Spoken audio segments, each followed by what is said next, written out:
جو کچھ آسمانوں میں اور جو کچھ زمین میں ہے سب اللہ ہی کا ہے.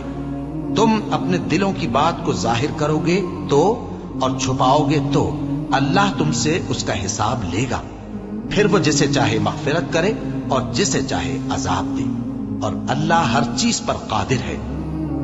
رسول اللہ صلی اللہ علیہ وآلہ وسلم اس کتاب پر جو ان کے پروردگار کی طرف سے ان پر نازل ہوئی ایمان رکھتے ہیں، اور مومن بھی سب اللہ پر اور اس کے فرشتوں پر اور اس کی کتابوں پر اور اس کے پیغمبروں پر ایمان رکھتے ہیں، اور کہتے ہیں کہ ہم اس کے پیغمبروں سے کسی میں کچھ فرق نہیں کرتے.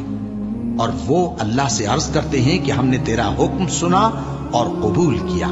اے پروردگار، ہم تیری بخشش مانگتے ہیں اور تیری ہی طرف لوٹ کر جانا ہے. اللہ کسی شخص کو اس کی طاقت سے زیادہ کا ذمہ دار نہیں بناتا. اچھے کام کرے گا تو اس کو ان کا فائدہ ملے گا، برے کرے گا تو اسے ان کا نقصان پہنچے گا. اے پروردگار، اگر ہم سے بھول یا چوک ہو گئی ہو تو ہم سے مواخذہ نہ کیجو. اے پروردگار، ہم پر ایسا بوجھ نہ ڈالیو جیسا تو نے ہم سے پہلے لوگوں پر ڈالا تھا. اے پروردگار، جتنا بوجھ اٹھانے کی ہم میں طاقت نہیں اتنا بوجھ ہم پر نہ رکھیو.